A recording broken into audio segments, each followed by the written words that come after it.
throughout the day, but I'm finding it difficult to reconcile this with the evidence. The more he tries to explain it away, the more my unease grows. The uncertainty of whether I can reconcile this new knowledge with my feelings for him hangs precariously in the balance. I'm grappling with the idea of reevaluating our relationship in light of this unsettling discovery. Edit. We do have a bidet in our home, which I utilize, and I'm puzzled as to why my husband doesn't make use of it. In the past, I've suggested he use wipes, and he does so on occasion, but it's not a consistent practice of his. Following my children's school sent home release forms requesting for permission to use photos of the children online, in newspapers, etc. Not only did we not sign the release, but we called and explicitly told the school that they do not have permission and never will, as we care about. A recent notification from our children's school included permission forms for the use of their photos in various publications and online platforms. However, we chose not to sign the forms, and further emphasized our objections with a direct phone call. Our main concern was the potential compromise of our child's privacy. Upon receiving the school calendar today, we discovered that 2 of our children were featured in it without our consent.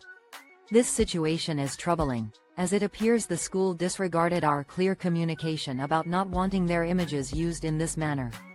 In light of this development, we are seeking information on available options to address this issue under Michigan's laws and regulations.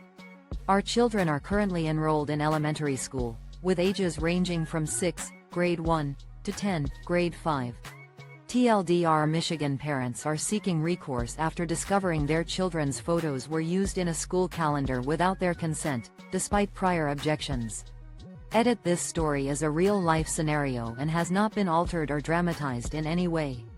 Update. If you are facing a similar situation, consider reaching out to your local education department or a relevant consumer protection agency for guidance on addressing the issue. My GF had sex with other people during the talking phase of our relationship and it bothers me. People say, the talking phase does not mean exclusivity, but that does not mean it doesn't hurt. Skeptical smiley face. It hurts more knowing that she liked me but didn't want to say anything. The revelation of my girlfriend's past behavior during our initial conversations has left me with a deep sense of unease. While some people claim that the getting to know you phase isn't synonymous with exclusivity, I struggle to reconcile this concept with the pain I'm experiencing. What troubles me the most is the realization that she had developed feelings for me, yet hesitated to express them due to shyness or nervousness. However, it seems that these same emotions didn't hinder her from engaging in intimate relationships with others during our conversations, which spanned several months. A recent discovery has only added to my distress. She had connected with someone she met online the very night after confessing her feelings to me. This revelation has left me feeling bewildered and helpless. In the end, I'm left to come to terms with this knowledge, though it's difficult to move on from it. Bar owner is trying to make me, bartender, pay back a tip I received while working Xmas Day. Is this legal? I'm a bartender in Missouri and our tips are our wages here. On Christmas, a customer tipped me $100.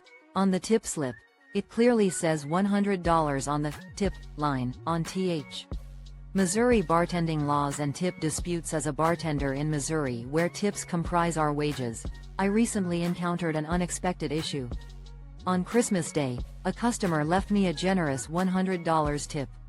The tip slip clearly indicated the $100 amount in the tip line, and the total line reflected the sum of the tip and bar tab, accurately calculated. However, weeks after the holiday, the customer contacted their credit card company to dispute the charges. As a result, the bar was forced to pay back the disputed amount to the credit card company. Now, the bar is asking me to cover the $100 loss. The question remains, is this legal? In Missouri, where tips are considered wages, employers are required to remit and report those earnings to the state as part of the employee's wages. This raises concerns about whether the bar can shift the responsibility of repaying a disputed tip to me.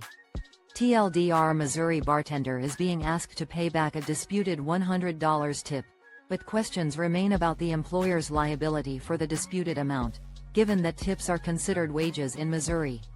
Michigan, landlord hiked rent 50% in the middle of my lease. Is there anything I can do? Just as the title said, rent got hiked practically overnight. I live in unsubsidized residential housing. The landlord is stating there are no rent control provisions in Michigan, so it's Michigan rent hike raises concerns.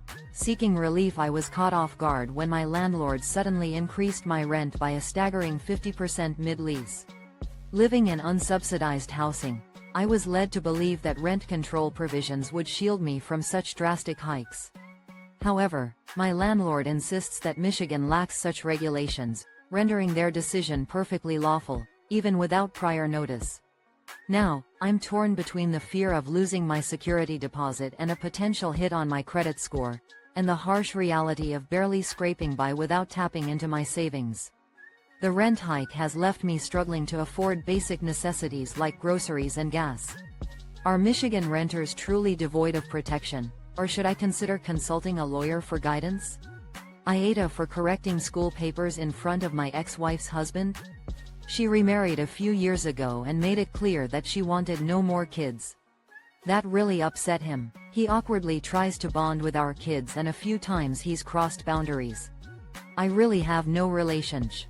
Did I act inappropriately for publicly correcting my ex-wife's husband's error? My ex-wife remarried several years ago, and her new husband was unhappy to discover she wanted no more children. This led to awkward attempts at bonding with our kids, with some instances of him crossing boundaries. The tension between us is palpable since we maintain little to no relationship. When our eldest began attending middle school and needed to update their registration, my ex-wife claimed she submitted the same information as before, but I wanted to change my email address. I visited the school, where my ex-wife's husband was coincidentally present, dropping off some items for her. I refrained from acknowledging him until I noticed the registration paperwork, which listed him as the parent, and me as the other contact. This realization led me to address him directly, saying, "It seems unusual that you're listed as Tyler's father." He responded with, "It was an honest mistake, if I did." I then replied, "Well, it's a mistake that's being corrected now." The situation was undoubtedly uncomfortable for him, and I could tell he felt taken aback by my direct approach. As anticipated, my ex-wife's husband reported to her that I had AITA for canceling our gender reveal party because I know my husband will be unhappy and possibly leave. My 37F husband, 43M, and I have a son, 9M, together, and I am currently pregnant with our second child. My husband and I have already booked the venue for the gender rev. Am I the a-hole for calling off our gender reveal party because I know